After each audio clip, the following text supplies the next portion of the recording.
Exaucez Longo TV. Exaucez Longo TV, la chaîne qui vous procure la vie. Shalom bien-aimés dans le Seigneur, bienvenue sur votre chaîne 100% prophétique, la chaîne Exaucez Longo TV. Nous sommes à nouveau présents parmi vous, sur vos écrans, là où vous vous trouvez. Alors prenez place parce qu'on va parler d'un thème qui va certainement vous intéresser.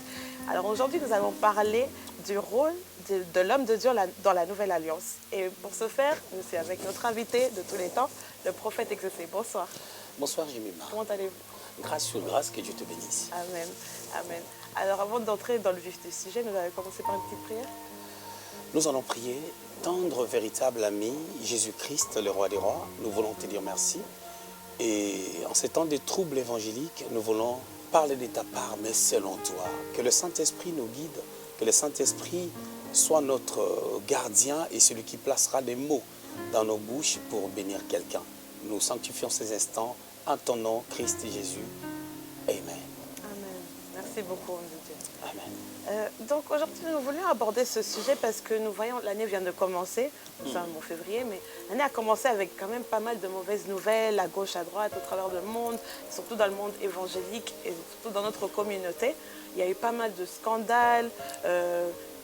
Bizarrement, ça concerne beaucoup des chantres, mais aussi des chantres qui sont serviteurs de Dieu, des pasteurs. Et on aimerait quand même avoir votre avis en tant qu'homme de Dieu. Vous avez quand même 20 ans de ministère. Vous avez vu pas mal de choses dans l'Église, que ce soit en Afrique ou en Europe. On aimerait avoir votre perception. Pour commencer d'abord, on s'est dit pourquoi est-ce qu'aujourd'hui c'est aussi facile de bafouer un homme de Dieu, que ce soit dans les médias, que ce soit à l'église, sur les réseaux sociaux. Dès qu'on entend quelque chose, les gens n'ont pas peur de proclamer ce qu'ils ont envie de dire. Qu'est-ce que vous pensez là-dessus? Est-ce que c'est normal que les chrétiens d'aujourd'hui, est-ce qu'ils respectent encore les hommes de Dieu? L'église en général est en train de courir une période de l'absence de la connaissance de la parole de Dieu. La Bible dit dans Osée 4, 6, mon peuple périt faute de connaissances. Et là, j'aime la deuxième partie parce que tu as rejeté la connaissance, je te rejetterai de mon sacerdoce. C'est-à-dire, il y a deux fois, il n'y a pas la connaissance, mais il arrive des fois la connaissance est là, mais on la rejette. Voilà. Donc, dans les deux cas, on tombe sur l'absence de la connaissance. Donc, et lorsqu'il n'y a pas la connaissance de Dieu, on s'est fait mal, on s'est détruit, on s'est dit des choses, on insulte, ainsi de suite. Et ça amène l'Église dans la distraction. Paul a donné un merveilleux conseil à son fils bien-aimé, Timothée. Il lui dit, évite des discussions folles. Pourquoi? Parce que ces discussions folles amènent des querelles. Oui, exactement. Amènent des querelles, des disputes. Et on va sombrer vraiment dans une grande distraction. Et vous allez remarquer que à ces temps, les chrétiens ne vont plus garder leur vie de prière. Ils ne prient plus, ils ne méditent plus la parole de Dieu parce qu'on s'est focalisé sur ce qui se passe à gauche et à droite. Et il faut même qu'on essaye de réfléchir comment le diable voit des choses et qu'est-ce que le diable ressent. Exactement, ça c'est pas une question qu'on se pose souvent. Pour revenir, on va commencer vraiment par le commencement.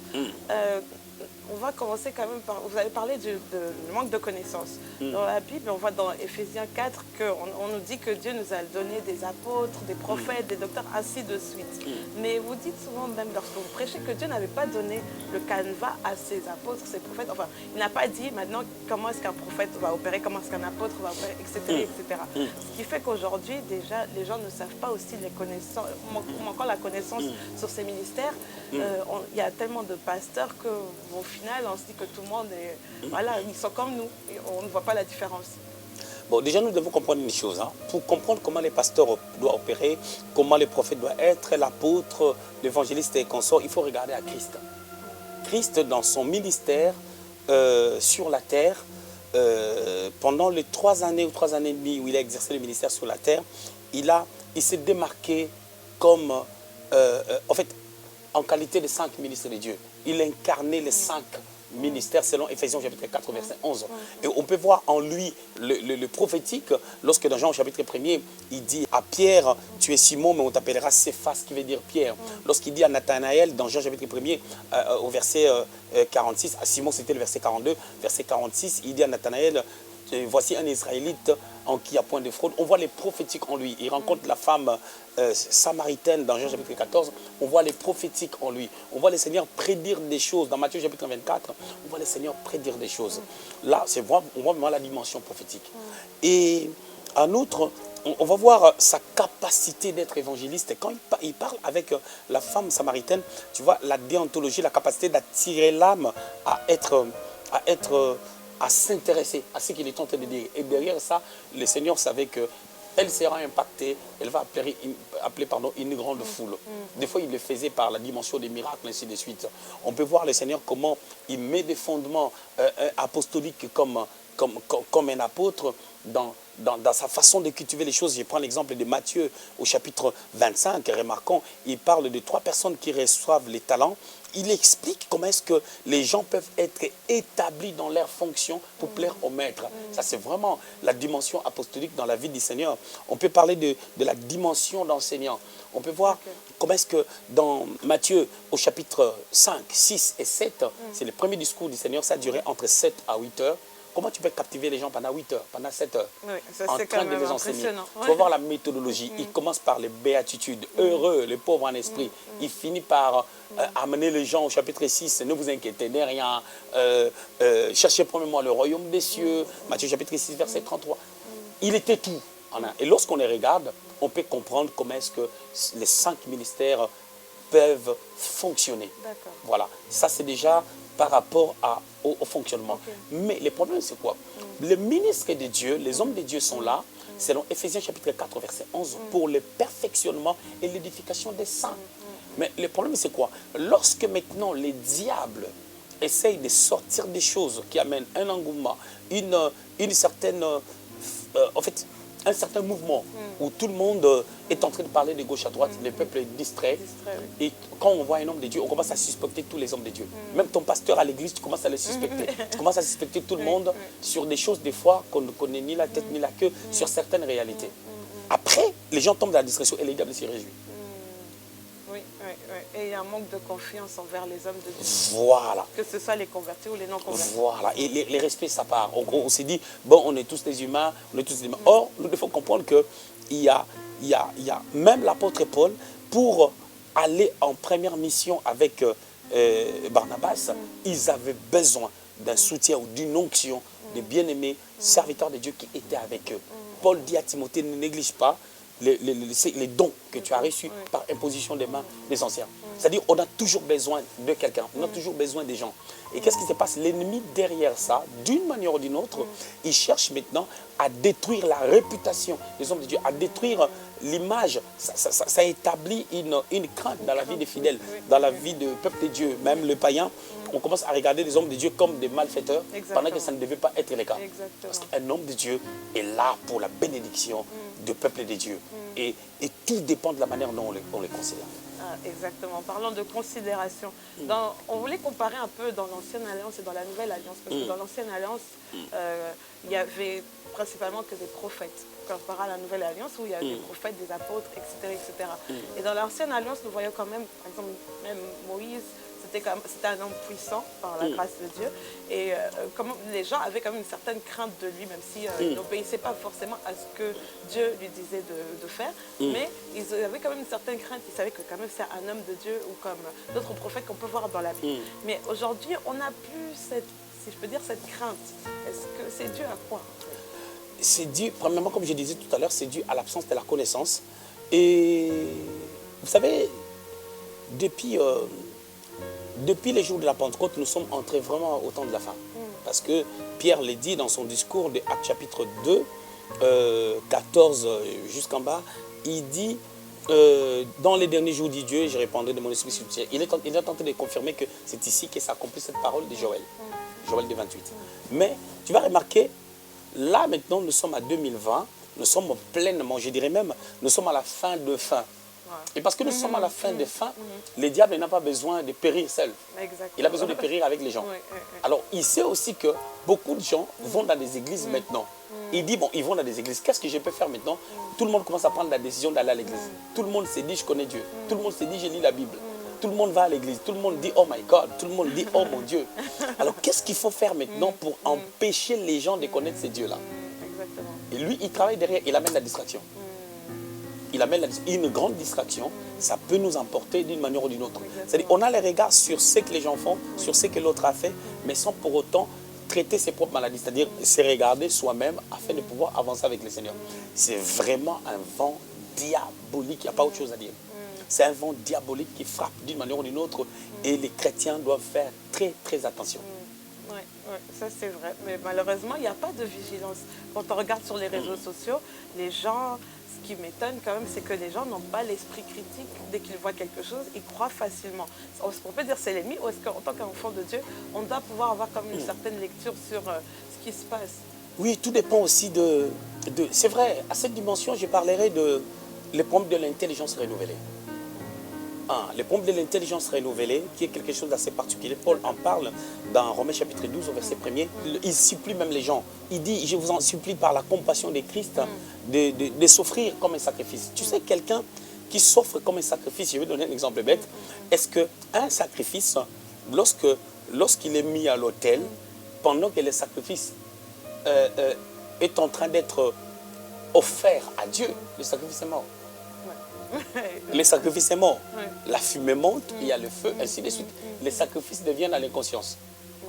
Donc, si Paul dit, nous devons nous offrir comme un sacrifice, nous devons déjà comprendre qu'en Christ, nous sommes morts. Notre ancienne vie est partie, n'est plus là. Nous avons une nouvelle vie par la nouvelle naissance. Alors, qu'est-ce qui se passe? Comme on est des sacrifices, on doit comprendre déjà que le sacrifice nous amène à fermer les yeux sur tout ce qui se passe dans le monde. Ce qui se passe dans le monde, ce n'est pas seulement ce que les païens font, c'est ce que même les chrétiens font, c'est-à-dire tous ces mouvements-là, mais c'est le monde. C'est le monde parce que ça amène une tendance du monde qui distrait les gens. Et quand on n'a pas une intelligence renouvelée, on ne réalise pas son identité étant sacrifice, parce que le sacrifice, un sacrifice, c'est un animal mort. Donc, en fait, c'est qu'on offre à Dieu. C'est déjà mort. C'est-à-dire quand je suis mort, je n'entends plus rien. Je n'entends plus rien, je ne sens plus rien. Donc l'Église doit entrer dans cette dimension-là, être un sacrifice, de ne plus rien sentir, de ne plus rien entendre, mais de suivre les seigneurs qui s'est offert pour nous. À cette dimension, celui qui s'offre a les regards sur celui qui s'est déjà offert à la croix. Et automatiquement, celui qui s'est offert à la croix commence à se former en nous.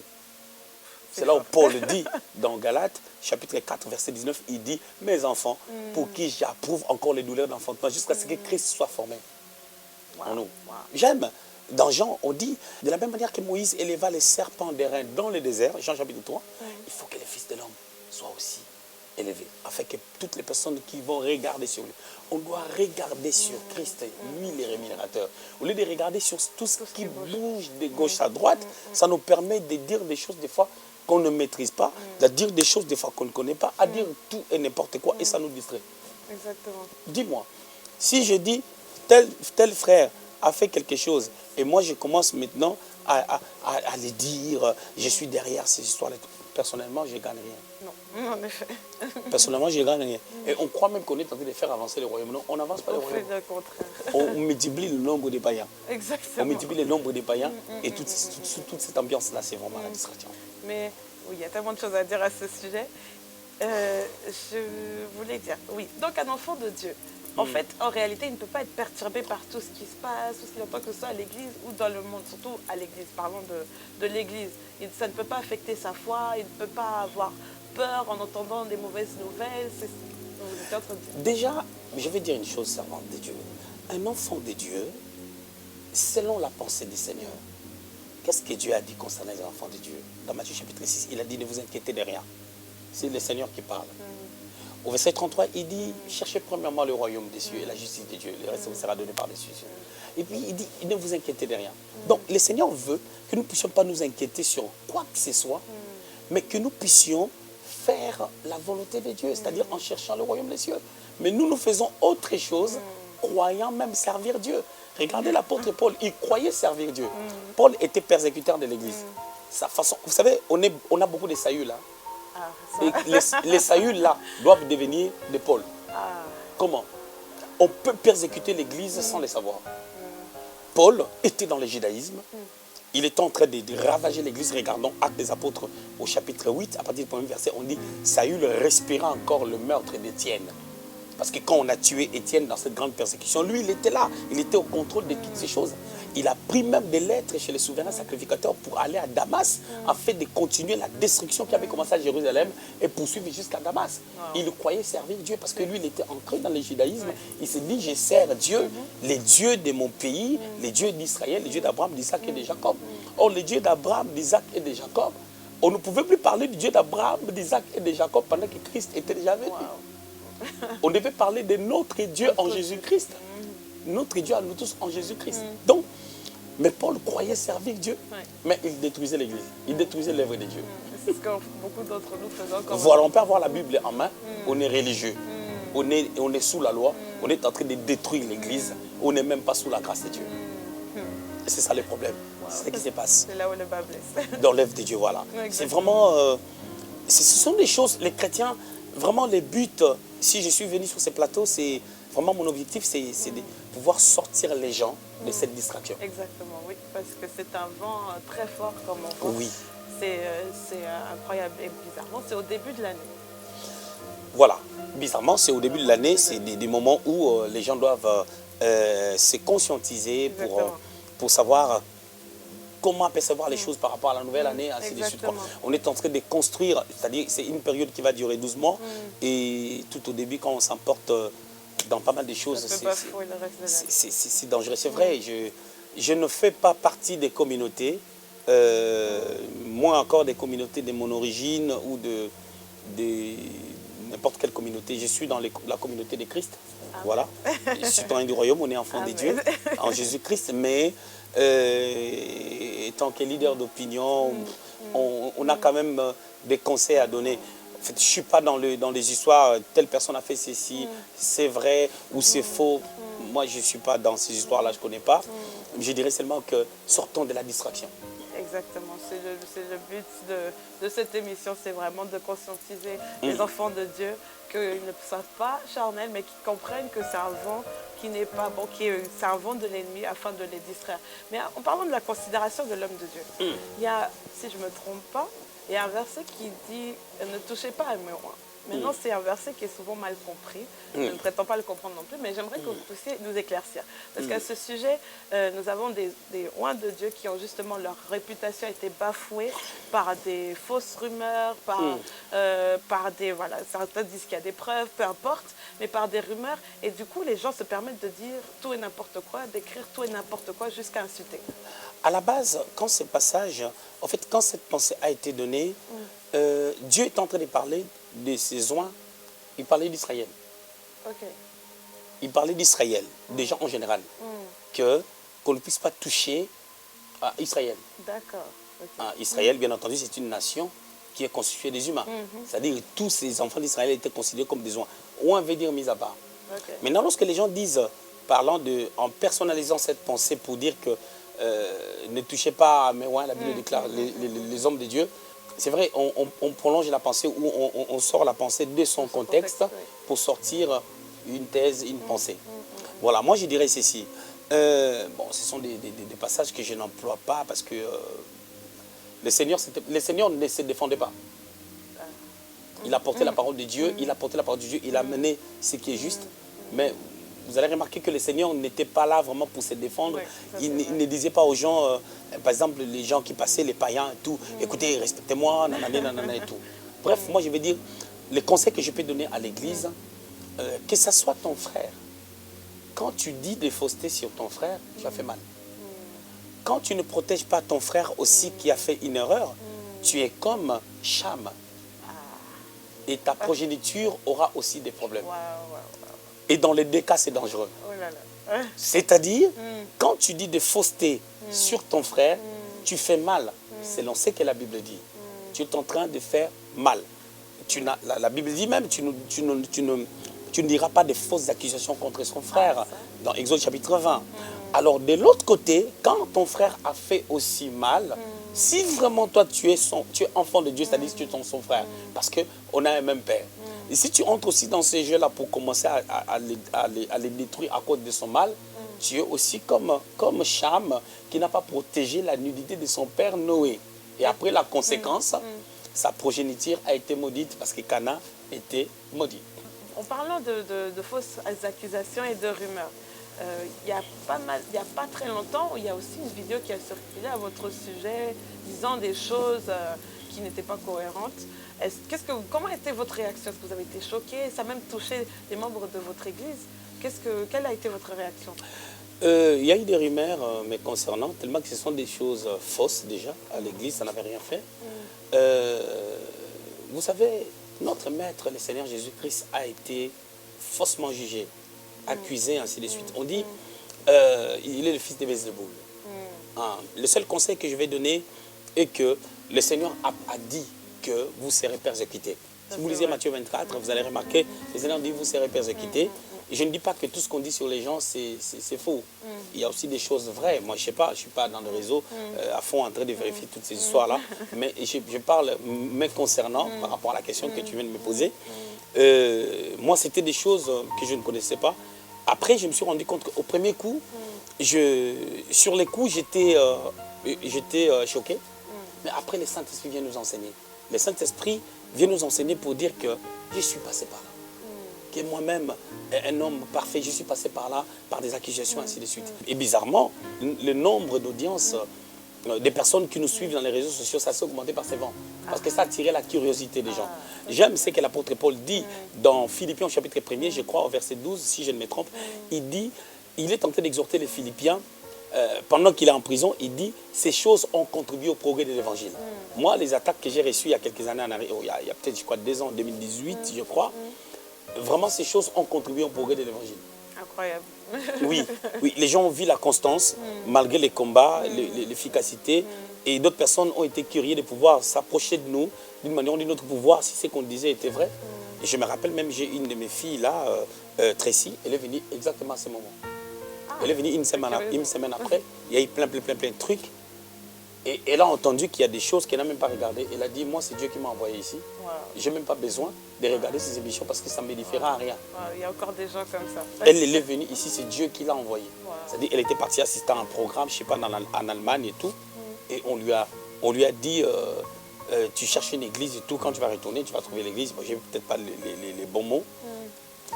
Elle arrive, elle tape comme ça, cherchant une église. Moi, j'apparais. Moi, j'apparais, elle est venue. Tout ce qu'elle avait demandé à Dieu, comme signe, elle a vu ça. Et quand ces choses-là sont sorties, elle a dit, je n'ai même pas le temps. Mais en voyageant, il y a eu des gens qui nous disent, ah, mais tu pries où? Oh non, chez les prophètes exaucés, c'est mon papa. Il dit, ah, mais on connaît ces prophètes-là, il faut faire attention, nanana. Ça n'entrait même pas. Il y a encore des enfants de Dieu qui demandent à Dieu de les conduire dans une église et qui ont la capacité de ne pas voir ce qui se passe, qu'on dit. C'est quand même remarquable. Voilà, on parlera toujours. Et quant à moi, je dirais que ça a été des choses fausses. Moi, je suis... bizarrement, depuis que je sers le Seigneur, j'ai quand même, par la grâce de Dieu, 20 ans de ministère aujourd'hui. Donc, en Christ, je l'ai été avant. Donc, je ne connais pas les histoires de... Mon serviteur tombera, cette fois il va se relever. Je demande toujours aux gens de prier pour nous afin que le Seigneur nous garde dans la constance, avec beaucoup d'équilibre. Et j'ai un côté à soutenir ceux-là peut-être qui font des faux pas en chemin, pour ceux-là qui regarderont cette vidéo, qui ont eu des problèmes de conduite, ainsi de suite. Et sincèrement, je vous dis, au nom de l'amour, étant votre frère, moi je vous soutiens. Je vous soutiens dans la prière. Je n'arrête pas de prier pour tous ces gens-là, que ce soit américains, que ce soit africains ou français. Au moment où tu es un enfant de Dieu, tu es mon frère, on est des enfants de Dieu. Tu es ma soeur, on est des enfants de Dieu. Restons sur cette optique et je crois que c'est la meilleure des choses à faire. Amen, ça c'est vrai, parce qu'on a tendance à vouloir lancer la pierre. Comme si nous étions des êtres parfaits, qu'on ne pourrait pas faire des erreurs. Or, personne n'est exempté de faire des erreurs et on doit prier les uns pour les autres. C'est la base, je dirais. Mais dans ce sens-là, supposons par exemple qu'un homme de Dieu qui ait des accusations sur lui et qu'elles s'avèrent être vraies. Est-ce que donc maintenant les membres de son église doivent le protéger le mal? Qu'est-ce que ça veut dire exactement, se protéger? Dans les cas où ce sont des choses qui sont vraies, bon, moi je dirais, nous devons comprendre une chose. Hein. On est enfant de Dieu. Avant qu'on puisse parler de quoi que ce soit, on est qui? On est enfant de Dieu. Voilà. On est déjà enfant de Dieu. Et quand on est enfant de Dieu, tout ce qui se passe, d'une manière ou d'une autre, que ce soit des rumeurs, que ce soit des choses vraies ou fausses, En réalité, selon la Bible, ça doit être traité comme des enfants de Dieu. Quand on traite des choses comme des enfants de Dieu, on traite des choses selon la parole, selon la paix que la parole donne, l'intelligence que la parole donne et l'amour que le seul le Saint-Esprit peut déposer dans nos cœurs. Et quand il y a toutes ces choses-là, il y aura un équilibre dans la gestion des choses. Parce que celui qui était à la croix, on lui avait tellement fait mal. On l'insultait pendant qu'il était à la croix. Mais lui, il est en train de dire, pardonne-leur, ils savent pas ce qu'ils sont en train de faire. Waouh! C'est impressionnant. Donc, alors, soit on imite le Seigneur, comme Paul dit, soyez les imitateurs de Christ. Dans Philippiens chapitre 2, verset 5, il dit, et les sentiments qui sont en Jésus. Soit on reste dans la parole, soit on ne reste pas dans la parole. Malheureusement, c'est ça le problème. Alors, les problèmes d'appartenance dans des communautés chrétiennes, églises ou quoi que ce soit, c'est un problème personnel. On doit prier au Seigneur pour que le Seigneur nous oriente là où on doit prier, comment on doit faire les choses. Ça nous éviterait de sombrer dans la distraction et dans des choses qui amènent des querelles, qui amènent des disputes sans fin. Exactement. Et vous allez remarquer, il y a toujours des vents. Que ce soit en Amérique, que ce soit en Europe, que ce soit en Afrique, tous les mois, quelque chose commence à sortir qui amène une polémique. D'une manière ou d'une autre. On a eu des choses l'année dernière. On a eu, je me rappelle, il y avait un musicien qui habite en France, qui est d'origine congolaise, qui avait sorti un chant. Les gens étaient à fond dans ça. C'est passé. Autre chose est sortie. Il y a toujours des choses qui sortent. Vraiment, ça garde les gens dans la distraction. Exactement. Tu peux être devant les réseaux sociaux, tu ne fais pas à manger, tu ne t'occupes pas de tes enfants, tu es là à fond. Tu vas te rendre compte que tu as fait 13 heures, tu as fait 12 heures, tu as fait 14 heures devant les réseaux sociaux. Et c'est pas seulement en Afrique, c'est pas seulement en Europe, c'est pas seulement aux États-Unis, c'est mondial parce que le diable est tenté de travailler. C'est la stratégie qu'il a compris. Maintenant, lorsque les enfants de Dieu maintenant insultent ou propagent des rumeurs qui n'ont ni tête ni queue, est-ce qu'ils se retrouvent aussi sous la malédiction parce que ces hommes de Dieu sont des hommes de Dieu?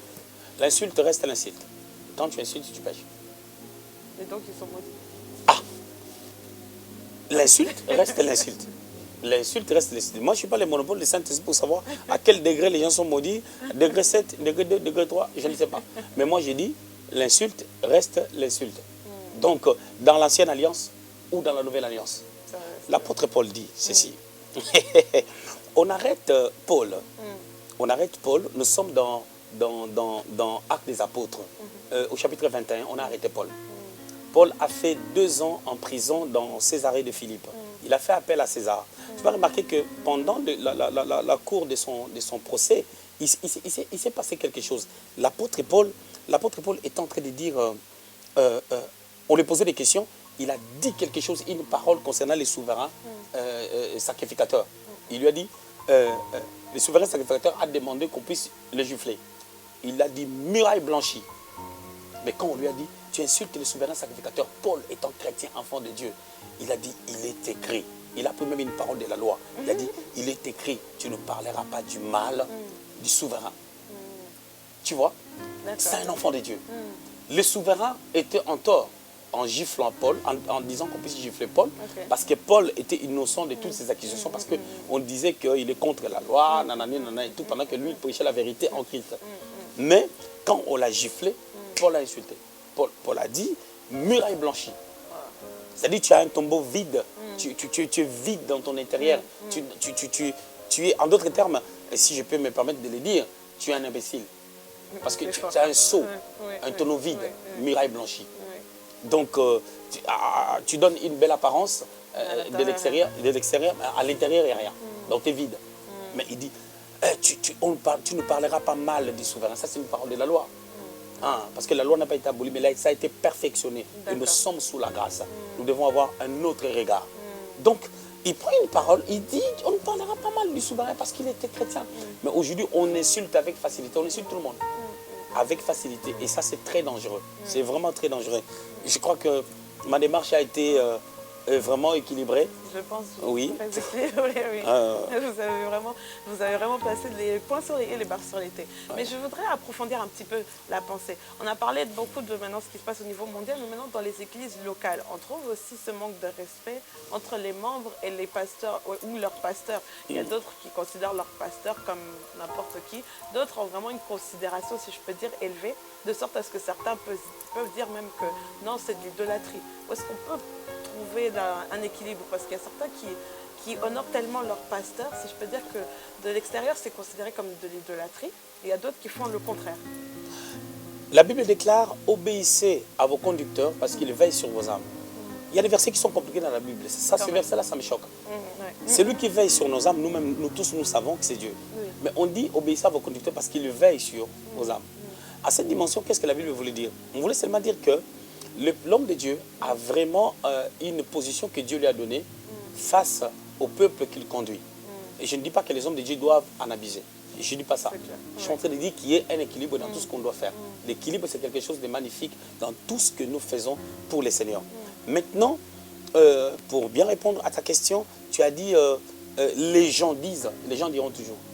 Les gens diront toujours, les Seigneurs retourner à Jérusalem, on est dans Luc, peut-être chapitre 24, on dit, dis à tes gens d'arrêter de crier. Parce que les gens criaient, Hosanna, Hosanna, dis à tes gens d'arrêter de crier. Il a dit, même s'ils arrêtaient de crier, ce qui importe, ce n'est pas leur cri. Hein, ce qui importe, ce n'est pas leur cri. Même les pierres peuvent le faire. Si Dieu veut que les pierres le fassent, les pierres peuvent le faire. Moi, je dirais à ceux-là qui respectent leur père spirituel, leur pasteur, ils font bien. C'est la parole de Dieu. La Bible dit, les hommes de Dieu doivent recevoir double honneur. C'est-à-dire l'honneur, mais en double. Ça veut dire quoi? Cela veut dire seulement, on voulait seulement dire que les chiffres de c'est les chiffres des témoignages. On voulait seulement dire que leur témoignage par rapport à ces hommes de Dieu soit avec révérence. C'est-à-dire qu'ils méritent un respect considérable. Parce que ce sont des gens qui sont porteurs d'une onction et des bénédictions dans leur vie. La deuxième des choses, la Bible dit l'honneur doit revenir à Dieu. L'honneur doit revenir à Dieu. D'accord. Quand je dis l'honneur doit revenir à Dieu, moi je l'ai dit à l'église, il m'est arrivé de venir à la réunion des jeunes. Je viens à la réunion des jeunes. Mon fils responsable de la jeunesse, le berger Eric, il prêchait, il a coupé carrément la prédication. Il a dit on va se tenir debout parce que papa est entré dans la salle. Personnellement, j'aime pas trop. J'aime pas. Je me dis, la parole, c'est Dieu. Quand on apporte la parole de Dieu, il n'a pas besoin de couper la prédication pour dire que les gens puissent s'élever parce que je suis entré. Et je prends un exemple bête. S'il veut m'honorer, en passant, il peut dire, ah, mais je suis content d'avoir la présence de Modadi. Il continue son message. Voilà. Donc, voilà, il continue son message au lieu de faire carrément un break. C'est pas ça le plus important. Moi, même si on ne disait même pas que non, j'ai béni le Seigneur pour la présence de Modadi, ça ne change rien. Parce que la parole est en train d'être annoncée. Ça ne change rien si Dieu est là. Les gens sont en train d'écouter la parole de Dieu. Donc, n'extrapolons pas, n'allez pas dans les extrêmes. Soyons vraiment équilibrés dans la parole de Dieu. Ça, c'est très important. Et moi, je tiens beaucoup au respect qu'on peut accorder à l'homme de Dieu parce que c'est la qualité de ma vie. C'est comme ça que je vis parce que je sais que la Bible dit confiez-vous à l'Éternel, vous serez affermis. 2 Chroniques 24. Confiez-vous à ses serviteurs, le prophète vous réussirez. Ça aussi, ça me choque. C'est vrai que c'est quand même... On est affermi quand on se confie à Dieu. On réussit quand on se confie à ses serviteurs. Alors les hommes de Dieu ont une place particulière que Dieu les a donnée. Ce n'est pas moi, c'est la Bible. Je fais parler que la Bible. Faisons très attention. Parfait. Mais quand on dit confiez-vous à ses serviteurs, bon, la confiance, ça va jusqu'à dans quelle dimension? Parce qu'il y a je pense qu'il y a comme une certaine dimension de confiance qu'on peut accorder. Ok, très bien. Pour que tu fasses confiance à quelqu'un, il faut que Dieu te révèle l'identité de la personne, le cœur de la personne, la vie de la personne. Ça, c'est déjà quelque chose. Moi, je l'ai dit. Aujourd'hui, on a même besoin de la foule. Est-ce que ces gens-là, est-ce qu'ils savent pourquoi ils sont là? Est-ce qu'ils ont demandé déjà à Dieu? Est-ce que c'est Dieu qui les a amenés dans cette église? C'est ça déjà le problème. Oui, parce que quand c'est Dieu qui t'amène dans un endroit, je te dis que Dieu, c'est ton endroit, tu dois faire confiance. Mais quand je suis en train de parler de la confiance, je dis à quelqu'un qui me fait confiance, je lui dis, alors braquer une banque. La personne ne va pas me suivre, on part braquer une banque. Non, c'est pas ça ce que la parole dit. Je voulais dire que quand on parle de la confiance, il arrive des fois, on nous dit des choses. Je vais donner un exemple bête. J'avais une secrétaire à l'église qui faisait le travail seule, tout tournait tout autour d'elle. C'est-à-dire, elle pouvait... Et quand il y a des conférences, c'est elle qui doit appeler, c'est elle qui doit faire ceci. L'administration, les bilans et tout, c'est elle qui doit faire tout. Je l'ai toujours dit que tu ne sauras pas le faire seule. Elle ne voyait pas. Elle ne comprenait pas. Tu vois cette dimension? Elle ne fait pas confiance à mes paroles. Elle croit peut-être que je vais lui retirer des responsabilités. Mais au jour d'aujourd'hui, je lui ai posé la question, comment tu te retrouves? si tu étais resté seul pendant tous ces mois-là où vous êtes à 3, et dis-moi, si tu étais resté seul, on allait être où? On allait à la prison, tu vois un peu? C'est-à-dire, des fois, on nous montre les chemins, on ne réalise pas. Parce que les gens prennent trop des choses au premier degré. Quand on dit la confiance, les gens croient que la confiance, c'est quoi? Alors, je dois ouvrir ma robe, je monte ma poitrine. C'est ça la confiance. Les gens ont tendance à aller dans l'extrême. En fait, les gens vont dans l'extrême. Pourquoi? Parce que à la base, ils vivent déjà dans des suspicions, sous influence du diable. On revient à voilà. la suspicion. C'est-à-dire les diables, les diables derrière. La Bible dit, dans 1 Pierre 5:8, votre adversaire, les diables rôdent. Comme un lion, réjouissant, cherchant qui va dévorer. Il cherche. Il rôde tout autour des enfants de Dieu. Et faisons très attention.